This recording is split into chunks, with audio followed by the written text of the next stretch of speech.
Hey, and welcome back to the channel. So today we are going to talk about 10 summer kids activities that are simple, easy, relatively cheap. Some of them are free things that you can do with your kids this summer to make it a summer to remember. Instead of just, I don't know if you've ever had a summer with your kids where all of a sudden you're like, yes, summer's here. And then you get through summer and you're like, where did summer go? We did nothing. So all these things are things that I do with our kids. They ask to do, they have fun doing, and they're things that my kids have approved this list. So without further ado, let's go ahead and jump in to our top 10 summer kids activities. Number 1, going to the library. Going to the library. And so let me just explain this really quickly. I've always wanted our kids to like to read. Okay. Before I had kids, I thought, wow, that would be really cool if my kids liked to read. And then we had kids, and then they had to read in school. So it kind of became like this chore, right? Like we have to read, it's homework, it's all this stuff. And so what I was seeing is them not liking to read. And one of the things I actually witnessed my brother and sister-in-law doing with their kids is they would take their kids to the library, and their kids love to read. But they would always get so excited about going to the library to get new books. And all of a sudden I was like, yeah, like of course they're not going to be excited about their old books that have been at home for all this time. But going to the library and getting new books that they can read every single week brings this like new excitement. And so we started doing that with our kids. I started taking them to the library in the summer, and we do it every week. And it's been this thing where they get excited about reading. They have something new. They're learning. And it was almost immediate that they went from not being excited about reading to being excited about reading just by that weekly trip to the library. They asked to go. They're excited to go. They talk about what they're going to get the next time. It's just been a really cool thing that we do in the summertime, more than we do throughout the school year because they read in school. But it's a great summer activity to maybe add in once a week, once every couple of weeks, just a quick trip to the library. And it has a good effect of getting your kids reading on top of that. The park, going to the park. No matter where you live, whether you live in the city or the country, you can find parks around you. And it doesn't have to be the latest, greatest, newest, most amazing park. Like I can remember as a kid, I grew up in a really small town. Like it had one stoplight, and most of the time the stoplight was blinking, okay? And our park was pitiful. But I can remember going to the park as a kid and playing on the crummy playground equipment. There's a place that we go camping, and the playground there is like so horrible. But my kids have a blast going up there and playing. Why? Because they're kids.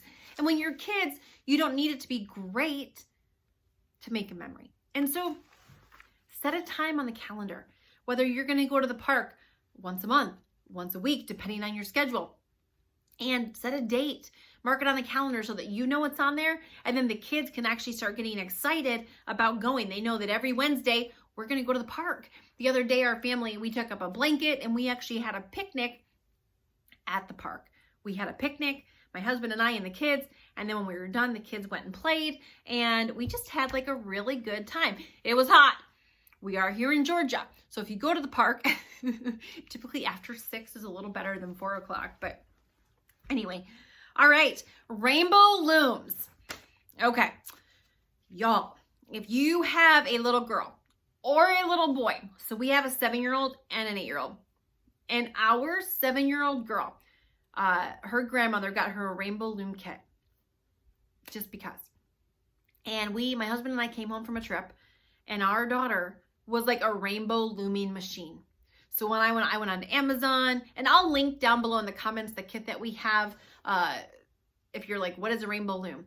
She has made bracelets. Oh, I don't have mine on right now. She has made bracelets, rings, charms, pencil huggers. She gives them out everywhere she goes. She spends hours during her summer vacation making things on this rainbow loom.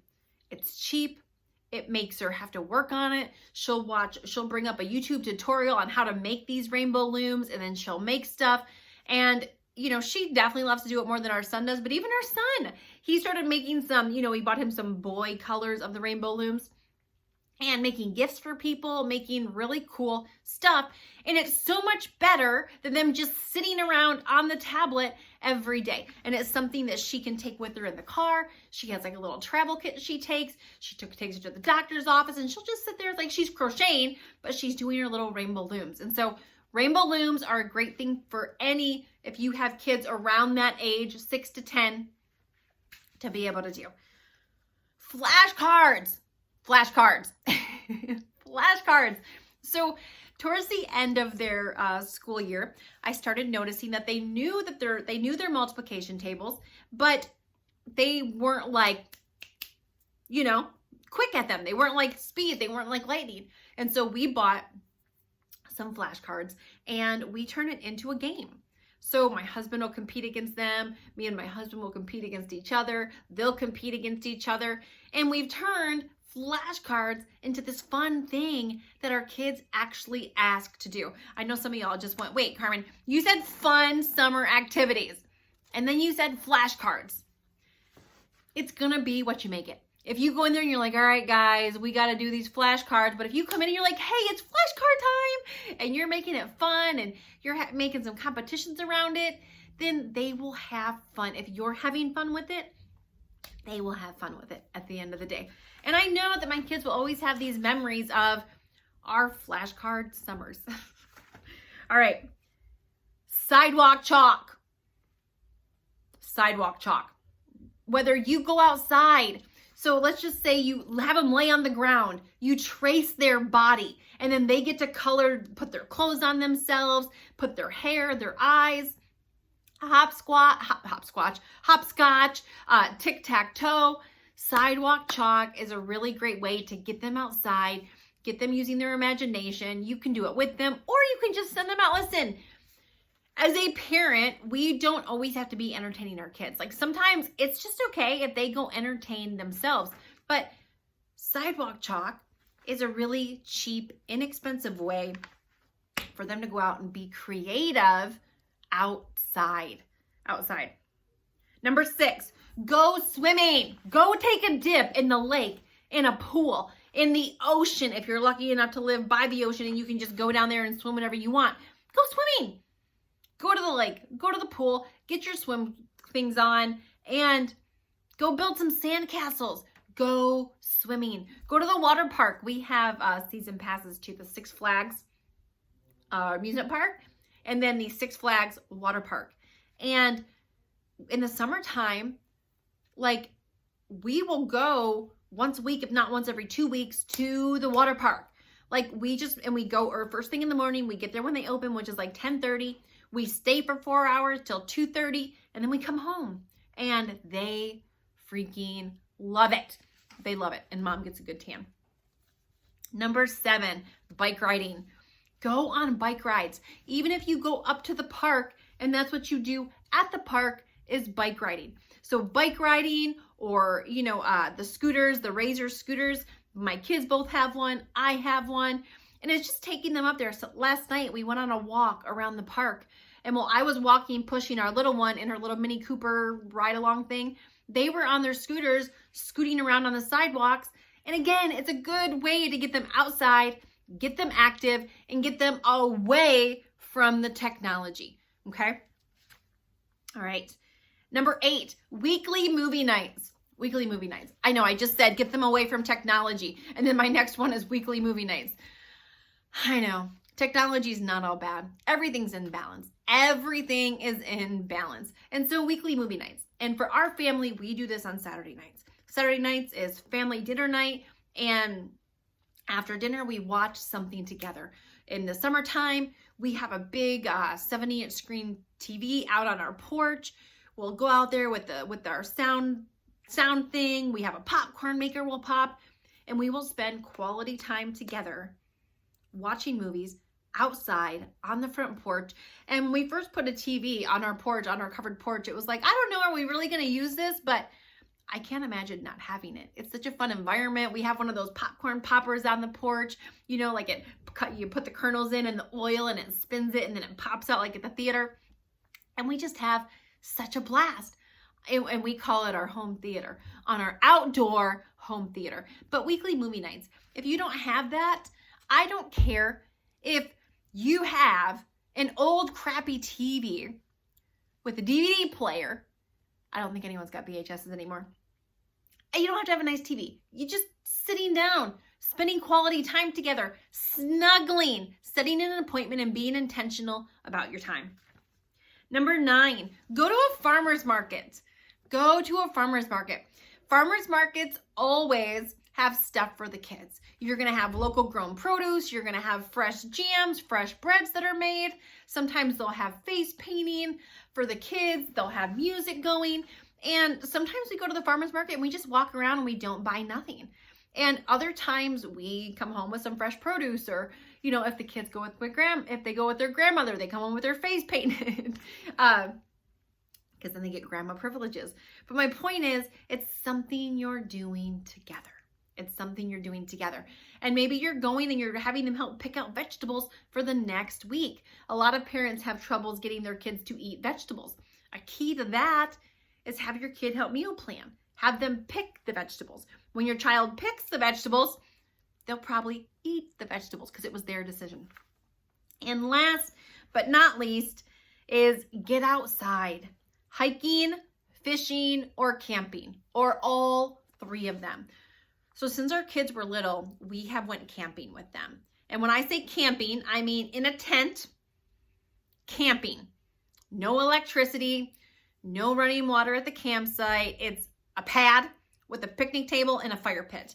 And we have to walk to the bathhouse, we cook on the fire, and it, other than cruising in our annual vacation to Florida, it is our kids' most favorite thing that we do as a family, is camping.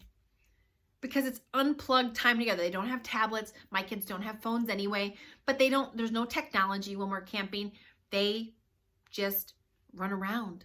They swim, we hike, we fish, and it's quality time together. And, you know, one of the things I've noticed about being a mom and about raising 3 kids is, yeah, fancy things are nice. Shiny new toys are cool.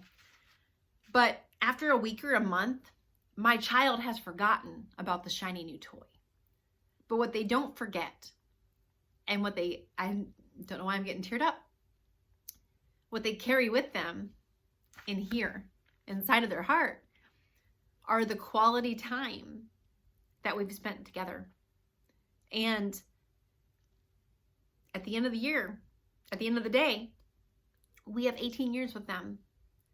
And time goes fast. When you're not a parent and people try to tell you, they grow fast. But no one can actually explain to you how fast that goes until you have them. And in a blink of an eye, time is gone. So mother to mother, mother to father, I want to encourage you that even this summer, if you took one of these things, I have no idea why I'm getting choked up. What is the freaking deal? If you took one of these things and you said, you know what? I'm going to be intentional. This year, this summer is not going to pass us by like a blink of an eye, and we're going to have nothing to show for it. This year, we're going to be intentional with our time, with making memories, because this is one of 18 summers that I can never get back. And so, on that note, thank you for watching. I really did not expect that. All of a sudden, I could like feel it coming up in my throat. I'm like, oh my gosh. Then I could feel the tears right on the edge of my eyelids. I'm like, what is happening? Oh, do you ever do that? You have this emotion come out of nowhere and you're like, whoa. Anyway, thank you so much for watching. Make sure to smash that like button. Let me know in the comments if you have a favorite summer activity that you like to do with your kids. I'm always up for suggestions. I always love to hear what other moms and dads do, what other traditions you might have. And anyway, thank you so much for watching. Before you leave, hit that subscribe button, ring the notification bell so you don't miss any of our tips, tricks, weight loss strategies, healthy recipes here on the channel. So thank you so much for watching, and we will see you on the next one.